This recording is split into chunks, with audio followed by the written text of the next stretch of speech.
We led the ball game 2-0, and they scored a run in the 7th, 8th, and 9th inning to beat us 3-2. We couldn't stop them. I mean, they were very difficult to get out for 2 games. I wonder how they lost 9 ball games, to be honest with you, with that offense and the way they've played out here. In 2001, that group really molded together, and we had a phenomenal season, and maybe just an arm short of winning the whole thing. That year in 2005, we went 0-2, so we had a brief stay in Omaha. Job of a coach is, once the game starts, put your guys in a good position to succeed, and I didn't do that. They say time heals all wounds. I don't know who they are, because sometimes those take a long time. Tennessee Baseball, established in 1897, more than 125 years of fight, grit, success, failure. This program has churned out dozens of major leaguers, conference titles, regional titles, a National Baseball Hall of Famer. But the ultimate prize has eluded the Vols: a national championship.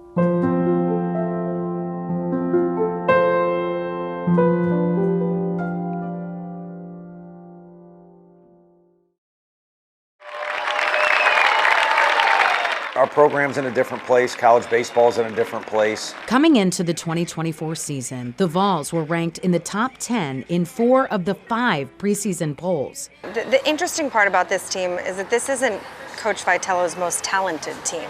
You look at the 22 team, you look at 2020 when it was canceled, like that might have been the best team that Tony Vitello had. But this is where experience on the field comes into play. Christian Moore has been doing this for 3 years, and while you do have guys like Amick who comes in as a transfer, there's a veteran presence in there now, and it doesn't seem as much of a us against the world mentality like that 22 team have. You certainly don't want to be on easy street at any time during the season, because you want the building up process of working together as a team and, you know, kind of finding some glue to what'll make it work for that team in particular that given year. But along the way, you want to have success. It is open season for Tennessee baseball. The 9th-ranked Vols were in Arlington for the Shriners Children's College Showdown as they got the schedule started with a top 25 matchup against number 21, Texas Tech. The Vols get the season started on the right foot, a 6-2 triumph over Texas Tech. It was a lot of this throughout the regular season, a lot of wins. They finished 46-10 and broke records along the way. Junior Blake Burke for the longest hitting streak. And then came junior Christian Moore, who broke the Vols' single-season home run record in the final series of the regular season against South Carolina. He just has so much velocity. We call it exit velo, and just the power that he hits with can cut through that wind. I don't know really what I'm feeling up there. Like I said, I just worked really hard this offseason, and I'm just glad to see it kind of coming out on the field. You know, all this it's cool and all, and like I said, maybe years from now I'll look back and reflect on it, but I'm really just one-minded, one-tracked, and that's to win a national championship. But they had ground to cover first.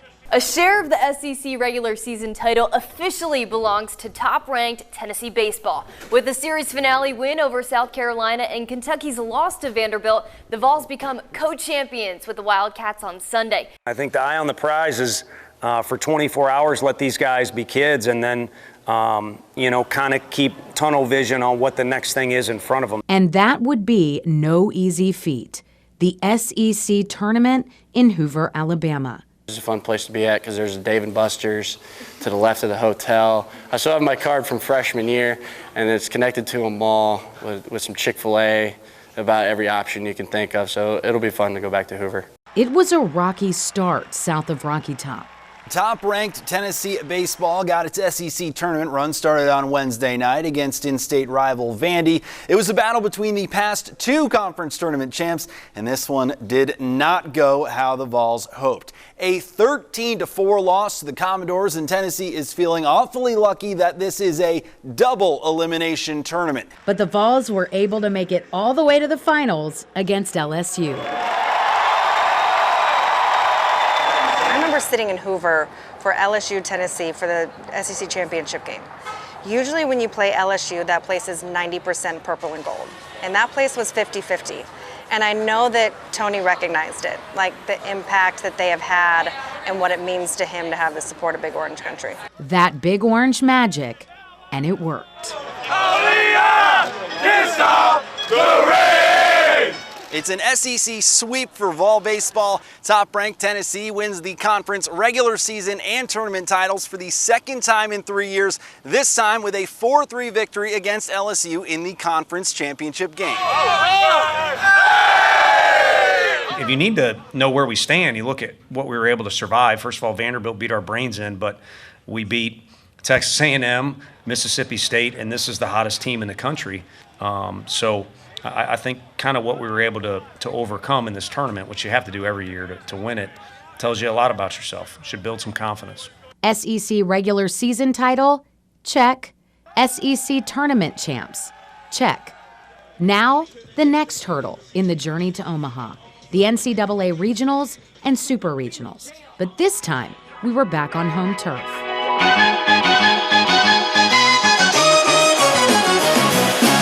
Tennessee comes out and beats Northern Kentucky 9-3 in a very solid showing. Tennessee baseball picks up another win in the Knoxville Regional of the NCAA tournament, 12-6 over Indiana. Tennessee baseball got the 12-3 victory over Southern Mississippi in the Knoxville Regional Final. For the fourth straight season, Tennessee baseball is headed to the Super Regional of the NCAA tournament. You're either good enough to be at this spot or you're not, and you don't get any extra credit. We're not alternating sites. You don't get to be home team the whole weekend. It's whether you're on your field or not. Tennessee baseball wins game 1 of the Super Regional against Evansville, and now they're just 1 game away from making it to back-to-back College World Series. It seemed like a sure thing. It turned into disaster as Tennessee baseball loses game 2 of the Super Regional to Evansville by a final score of 10-8. Anytime you make decisions with pitching, if you get some zeros or ones out of the deal, then it went well, and maybe you made some accurate decisions, and if it doesn't, then maybe we could have made some better decisions. Tennessee baseball is headed to Omaha for the third time in 4 seasons after a huge win against Evansville in the Knoxville Super Regional on Sunday. It's honestly amazing, man.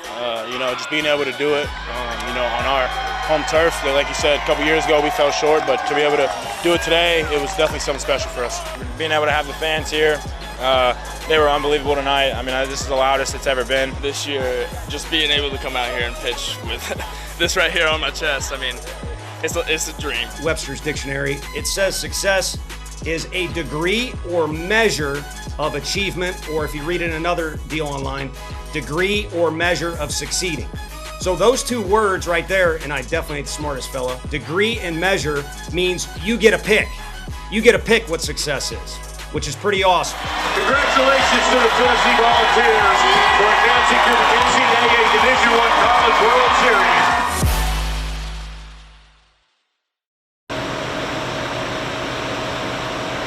Regionals, check. Super regionals, check. The final destination was in sight. Omaha.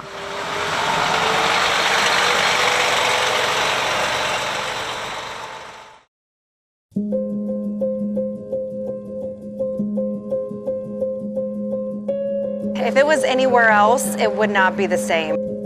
This nice atmosphere out here. These fans come from all over and watch great college baseball. We were knocking on the door and we finally stepped through it. Omaha, Nebraska, the mecca of college baseball. A place where dreams have come true and dreams have been shattered. We've been here before, 6 times before. But this year feels different.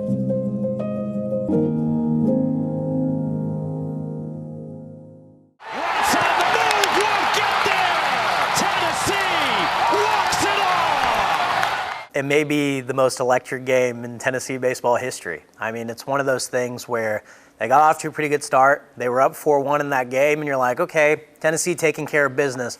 Then all of a sudden in the 3rd inning, things just flip on its head, man. 6 runs for Florida State. Every time Tennessee baseball has gone to the College World Series under Tony Vitello, they've lost the first game. So in the back of your mind, you're thinking, here they go again. Then Blake Burke ties the game at 11-11. And then Dylan Dryland, who ended up being the baddest, you know what, going into the rest of the College World Series, comes up to the plate, knocks one home. The Vols rip off his shirt in celebration in the outfield, and it's absolute pandemonium. It takes a lot to go down the way they did and sort of have things sort of feel out of sorts for most of a game. And they rallied, and that's kind of just what makes you think Tennessee baseball in the College World Series, this one might be a little different for them. Second in men's College World Series history. It was during this game against Florida State, Christian Moore hit for the cycle, a feat that's happened only one other time in the history of the College World Series. The hardest one is the triple. After he got the triple, everything was kind of in play. They were like, okay, when is this gonna happen? And then he seems knocks it over the wall, and then it's just makes history, man. He just makes history. Throughout the whole game, the only mindset I have is to win. Get on base for my team, set the tone. I have really good hitters behind me, so I just want to get on for them. So really, to be honest, didn't really know I did it. I was just so hyper-focused on, winning and just that next task. Hunter Ensley bolts back on the move. Whoa! And makes the catch! When they went into that game against the Tar Heels, as good as North Carolina was and as good as they had been that whole postseason leading up to that point, you still felt like, all right, Tennessee's kind of figured it out.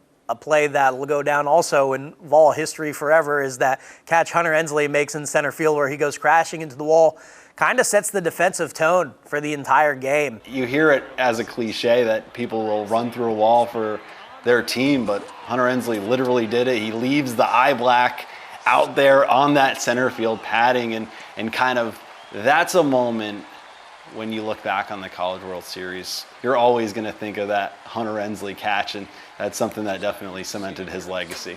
I'm willing to run into a wall like that and communicate with teammates and, try and make diving plays. So what I bring to the table every day is defense. Tears goes back into the alley, on the move, and hangs on! You're just like, is Florida State going to bounce back? Are they going to be able to go in this one? And nah, man, Tennessee just came through. They're kind of at that point, going into the College World Series finals with just about as much momentum as you can, especially considering the fact that they won that game against Florida State and then the game against North Carolina pretty handedly. You're feeling really good. There was no celebration at all. I don't want to say I was surprised, but going out there and just seeing them, we were anticipation maybe there'd be some sort of celebration. They made it to the College World Series finals. But I guess as the saying goes, man, they didn't get that far to get that far. We kind of always say before something happens. And there's been a lot of build-up into the successes we've had this year and the failures, too, to be honest with you. And it's just been fun to be a part of. And as far as my emotions, I'm kind of at the point where I'm just following these guys. It finally happened. For the first time in 73 years, the Vols were in the College World Series finals.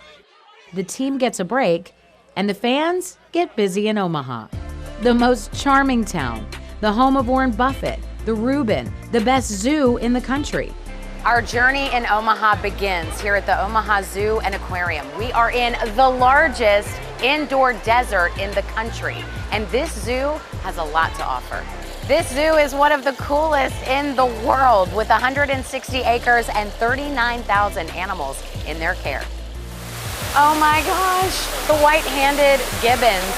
That's Mama and a little toddler gibbon. It's so cute. This is the largest rainforest exhibit in the nation.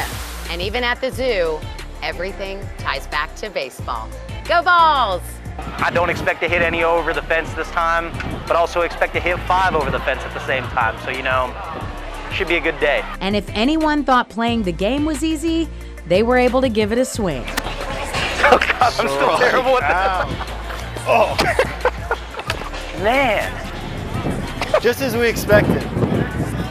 I left my eye black at home. That's what the problem was. Really poor showing from the boys. 0 for 5 from both of us. Yikes. I think what it really comes down to is we don't have a lot of baseball experience and we have too much confidence. So if you ever come here, if we make it to the College World Series again, or I should say when we make it to the College World Series again, you must check out all of Omaha. It is a blast. Saturday, June 22nd. The sun rose over Charles Schwab Field, but today it had a different feel. This was game day. Even in the wee hours of the morning, hundreds of people were already here, shooting their shot at witnessing history. Drive was hard, but we have a mission to complete, so we drove. We're crazy. We're going to do whatever it takes to get here to support our team. My dad's here as well, in line, and so we're trying to split up, play our odds against the lottery. Opponents coming together for one goal, standing room only tickets. We're both happy to be here and both respect each other's fan base. They're both great fan bases, historic schools. I just want to witness history along with everybody else. After hours of waiting, the moment finally came. The chance to get a ticket for a game that whoever wins will make history. Me growing up, I didn't have a father. Both parents passed away at an early age, and then so now I'm able to do this and make memories with my son and pass it down to him, and hopefully one day he'll do the same. The first pitch scheduled for 6:30, but there's always time for a tailgate. I can't be on TV, man. Baseball crowds were certainly different back in 1982, okay? Big Orange Country showed up big for the Tennessee fan tailgate, and it felt like we were back in Knoxville. And there was no telling who you were going to run into. When I got here, all I saw was orange, and honestly, I wasn't surprised at all. I knew that we were going to come by like the thousands. I was the first player to hit 3 home runs in a game, and it's since been tied by 6 people. So it'd be Alan Cockrell, Todd Helton, Cody Hahn, Evan Russell, and Christian Moore this year. Records are made to be broken, but it's fun to be mentioned with all those great players. Former teammates supporting current teammates. The baseball fraternity, we're all brothers, and that's kind of cool. I mean, Christian Moore and Blake Burke and all these guys, they don't have no idea who I am, but that's okay. We all wore the orange and white, and that's what makes it kind of cool for everybody. But just to come back and see the fans and talk to them and, cheer on a potential national championship, you can't beat it. You really can't. Different town, different sport. But there was even an action-packed Vol walk of sorts as the team set out for Game 1. It's hot, but these fans absolutely don't care. I mean, not that you'd ever question the Tennessee fans' loyalty, but here in Omaha, they've really showed their support. Vols are playing for a national championship. Car thinks someone's going to get hit by a car over here. In the shade, it's manageable, but it definitely feels hot out here, and I'm definitely sweating a good amount. A walk to make history against a team also fighting to win. A&M, a team that's never been to the College World Series finals before. What's our biggest challenge with A&M? Offensively, they score a lot of runs. They don't have a lot of pitching, but their few pitchers have been great here. You start wondering sometimes, are these teams of destiny? They got a kid with a torn meniscus. They have their best player is on a scooter and unable to play. Their next best player has a tweaked hamstring. Their second best pitcher is no longer pitching because he went down with an injury in Super Regionals. Yet they're still here. Both of these teams are very good. I would be shocked if it doesn't go 3 games. Obviously I hope Tennessee wins 2 in a row. But I think it'll go 3 games. I grew up being a Vol fan. 1998 is my best year of my life outside of the year I got married. But excluding that, so we want to make 2024 the next best year. We need to win a championship, and I think we're going to do it this weekend. My gut says Tennessee in 2, just because of the injuries and the way they've stacked up against A&M. But I also thought that Tennessee was going to win in 2, especially when they hit 3 home runs in the first inning against Evansville, and then it's baseball. And you never know. And so gut says Tennessee in 2, but you never know. It's 18 to 22-year-old kids on a big stage in the biggest moment. You can't predict what's going to happen. And Hovak sends this one to right. That sheds Chapman back. He's still going back. How about a leadoff home run? Both of those teams hadn't lost a game going into the College World Series finals, so it did feel like, a battle of 2 teams coming in with about as much momentum as they could, and one of those teams is probably going to have to get punched in the face first, and one of those teams is going to lose that game. Yep, Texas A&M jumped all over Tennessee early, and you were like, okay, is the Tennessee offense going to wake up? The Aggies have great pitching, and they kept Tennessee down for quite some time. They were really able to close it out. 9-5 ends up being the final, and All of a sudden, Tennessee back into that same situation in which they were in that Game 3 of the Super Regional against Evansville. Win or go home, except this time they were going to have to face it twice. It's pretty rough. Everyone's got that same, look on their face. Down, but determined, Vol fans kept the faith that Game 2 would go differently. Oh, I'm still confident tomorrow. Oh, yeah. Me too. You have no issues? No. We're coming back tomorrow. No They're going to get it. They're going to get it tomorrow. Texas A&M fans were bursting with joy, but they kept it classy. There's two UTs, of course, University of Texas, University of Tennessee. And I will take University of Tennessee over University of Texas any day, every day, any sport. Show up tomorrow and play our game and, come back with a different kind of fire, kind of similar to what happened in the Supers when we lost Game 2. But we're not in a spot we haven't been before, and, we're just going to have to bounce back tomorrow. It's a 3-round fight, so no matter who wins the first one, somebody's going to have to win the second one. So we'll come back and we'll try and get the second one tomorrow. You go through the season and you welcome competition for a reason. It'll make you better in a few different ways. So you find out different ways to respond, and you can either get frustrated that tonight went the way that it did, or you can get more determined. Sunday, June 23rd, a 1 p.m. start time for Game 2. Around the corner from Rosenblatt Field, where the College World Series was held for 60 years, sits an old, quirky card shop. I got a ton of cards. I got over 1 million cards. No regular business hours at the Stadium View card shop, but one thing is consistent: free beer. In '93, I started giving away beer, and I've given away 75,000 beers. The cooler always sits on the front stoop. Cheers.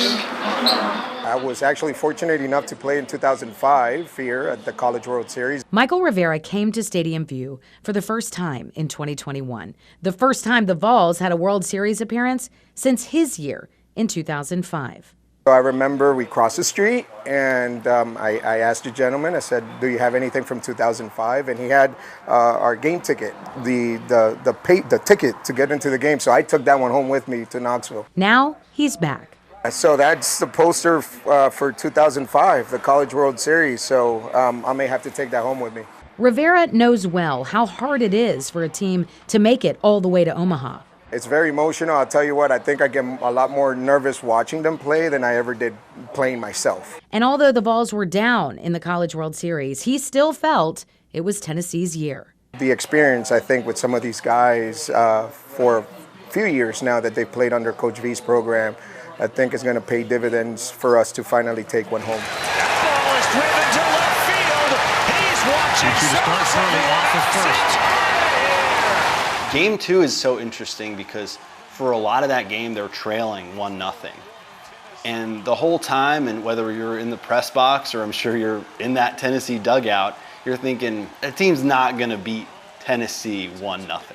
It's just not the way it's going to go. We were dwindling down to what could have been the final moments of Tennessee's baseball season, but with what they do best, 2 back-to-back home runs, breaking their program record for most home runs by a team in Tennessee baseball history, the most home runs for them in a single season. They do what they do best and come up in the clutch with 2 huge home runs that send them to a Game 3. There is nothing better than the energy outside of Charles Schwab Field right now. The game just ended, and we won it 4-1. It's the Vols. I mean, they do it to you. They're the heart. I mean, it's amazing, though. What a great team. Both great teams, but we came on top today and hopefully tomorrow. The hat, I've never washed it, and I never will wash it because that washes out the luck. Tony V for president. Oh, it's just great to watch. It's, I'm starting to tear up. It's almost magical. You can't help but love it. Yeah, I didn't want this to be my last game. I know, we love, 1-1 series, and, I just somehow, some way, just fight to win and figure it out, and that's what we did. It wasn't pretty, it wasn't the best offense, but we got the job done. It felt pretty dang good. Trying to keep battling up there at the plate, trying to put quality at-bats together, and finally did it. Felt good. When you saw it go over the fence, what was your initial reaction, man? I don't even think I saw it go over the fence. I just kind of started screaming at the dugout, tossed the bat. But no, that one felt good. I mean, everybody dreams of doing that here in this stage in the finals, so it's one I'll never forget. Monday, June 24th, the 2024 College World Series tied at 1 game apiece. The final game, and it's winner take all. But first, Jell-O shots. And our journey around Omaha brought us to the hot spot, Rocco's, where the Jell-O Shot Challenge is happening now. And it is rough, it is aggressive, and it's delicious. Every year, Rocco's holds a competition where you can buy a Jell-O shot for your College World Series team of choice, and it will be added to the grand total. Every year, the winning team of the Jell-O shot competition goes on to win the College World Series. So I bought this Jell-O shot to do my part for Tennessee, but now I got to give it away. I can't take a Jell-O shot. I got to work all day. I don't have time for that, but I did find somebody who will gladly take my Jell-O shot. She's taking one for the team. Cheers. Thank you so much, and go Vols! We've always been a part of the College World Series, but since this Jell-O thing has taken off and what we've been able to do to help out, the food banks and the communities and how the colleges have bought into this, it's a pretty unique feeling. Come on! Go Vols! Go Vols! It's a beautiful day. Might be 110 degrees outside, but that's what these are for. We're going to cool down and get ready to go. Lifelong Vol fans Camden Hain, Taylor Bolt, and Morgan Hembry each bought more than 20 Jell-O shots to give their all for Tennessee. Tennessee means everything to me. I'm ready to win a championship. That's all that really matters in my life. Money comes back. Championships are forever. Both schools' fans have been great. They seem to be enjoying themselves. It's a good, friendly rivalry. They've taken really good care of my staff, and they bought a lot of Jell-O, so it's been a win-win for everybody. A company in Nashville loads up all their gear every year and heads to Omaha to make the Jell-O shots. They're kind of like Jell-O elves. They show up in the middle of the night. Every morning we start with 7,000 Jell-O shots, and they make them all day, and so far we haven't run out. A portion of the proceeds goes to local food banks. Last year, $48,000 stayed in the community, which was great. Go Vols, baby. Go Vols, baby. All of this, and still the biggest fans in Omaha might just be the moms.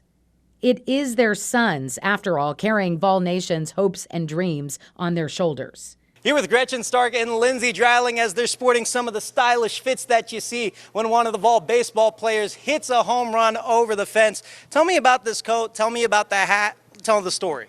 So it started a long time ago, way back at the beginning of the season. My mom was here visiting, watching Dylan play, and she was wearing this at a cool midweek game, and I think it was one of those midweek games where we hit off 5 bombs, and after the game, she's like, okay, obviously the coat has to stay here with the moms.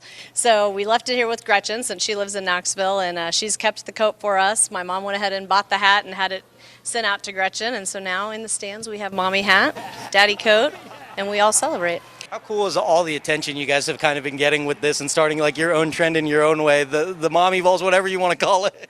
I texted Dylan the other day and I said, you're making me famous. This is awesome.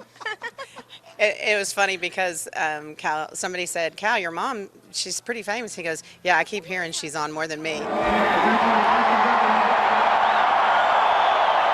From Furr to Fulmer, the coach of the last men's team to win it all.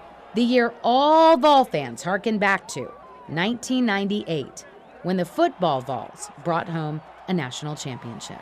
What is it like when a team at Tennessee wins a championship, and how much buzz ends up coming around Knoxville when that happens? Well, it's a forever thing. Tony's done such a great job of building this team from ground up, really, and there's so many great players, much like what we had, and then you just got to put it all together, and he has done that, and obviously we hope to end up with a national championship tonight. Good old Rocky Top, woo! Rocky Top, Tennessee. But could we win the ultimate battle of Jell-O shots? I mean, Robin, this is what I'm dealing with. First of all, a whole lot of testosterone. Secondly, a whole lot of orange and Vol fans. I can't take this. So as you know, that's great.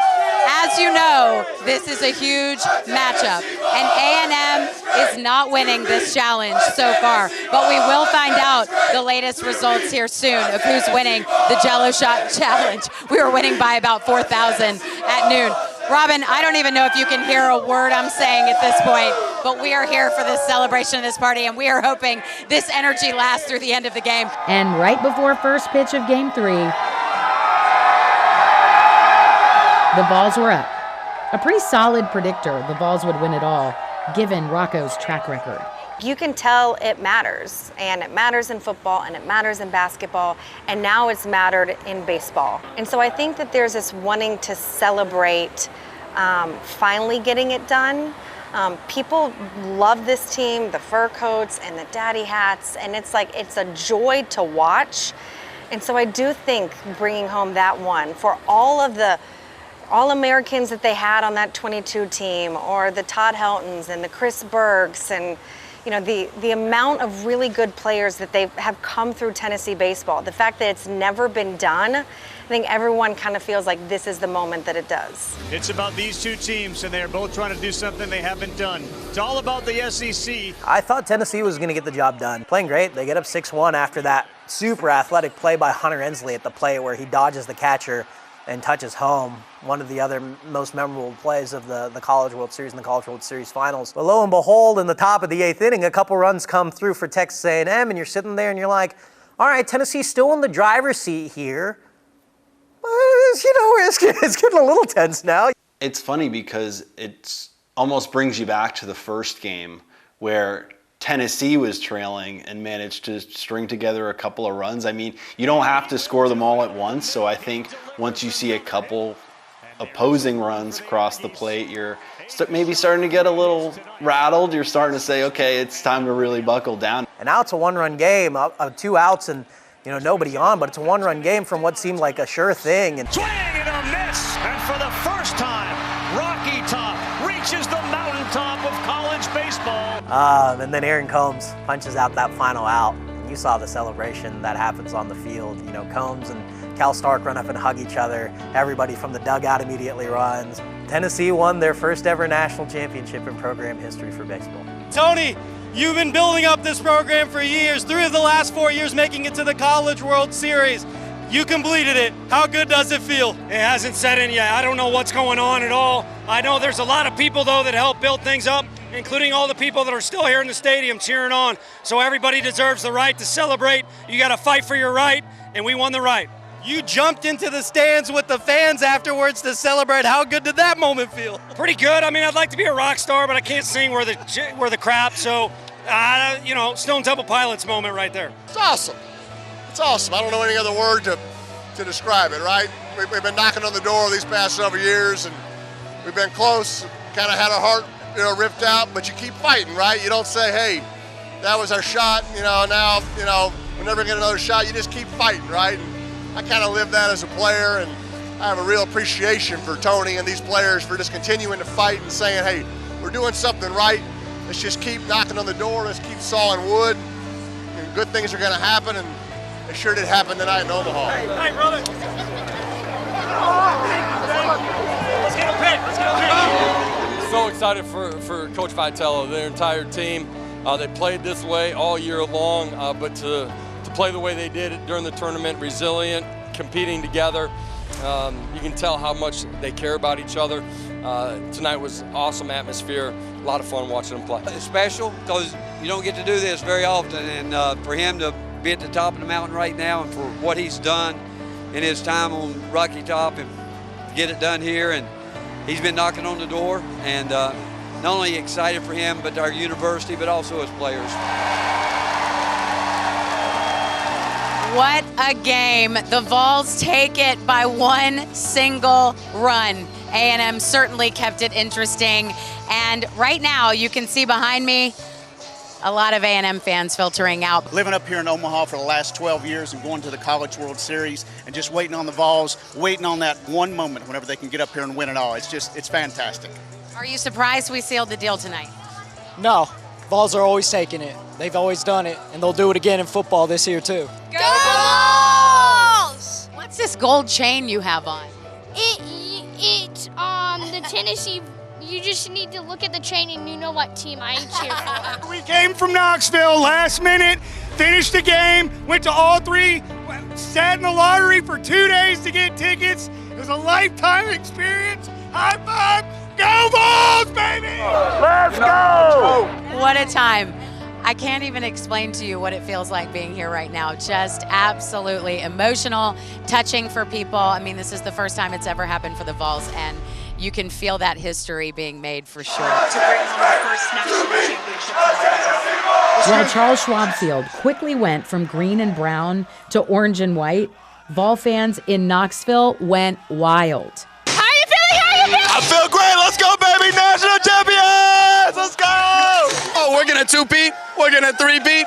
We're unlimited. Unlimited. More championships are coming to Knoxville. Just wait and see. Come and find out. Thank you. Thank you, Tony. Thank you, Simo. Thank you, Dylan Dreiling. Thank you, Hunter Ainsley, Kavares Tears, all the boys. Let's go. Hey, they might have the Alamo, but it was full of volunteers, baby. Let's go!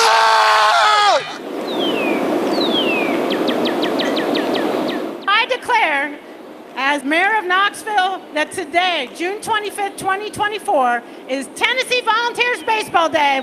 It's great to beat a Tennessee Vols. The glory of the win, the celebration of this team doing something that's never been done before, continued well into Tuesday. The orange juice has got the flow, baby, because we're number one, baby. We're number one. They baseball team got it done. The Omaha Vols. When I say Omaha, you say Vols. Omaha Vols, baby, let's go! A player parade that drew a crowd so big, it turned downtown Knoxville into a real-life orange and white checkerboard. Holy hell, there's a lot of people on the streets tonight. This state is unquestionably about unity. This university is about unity. Knoxville is about unity, and the best representation I've ever seen in my life of unity is the group that's on this stage right now. I was so thankful that I was able to hug my mom and dad on that field. You certainly need to be appreciative of the people that got you here, players, also people, a lot of youngsters out here. And so just to be able to show appreciation was awesome. And I'm glad Peyton didn't fall over when I jumped into his arms. So that worked out all right, too. So it was year number 7, lucky number 7, and it proved that Omaha, the third time, was the charm. Ladies and gentlemen, Tennessee coach Tony Vitello. Thank you all.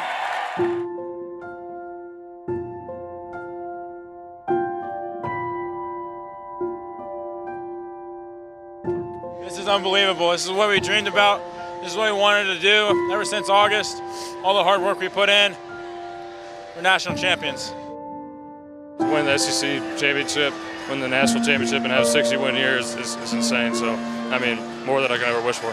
You know, all we got is what we got, and that's everybody that is on our team. As long as we got each other and we believe in each other, then, you know, that nobody can stop us.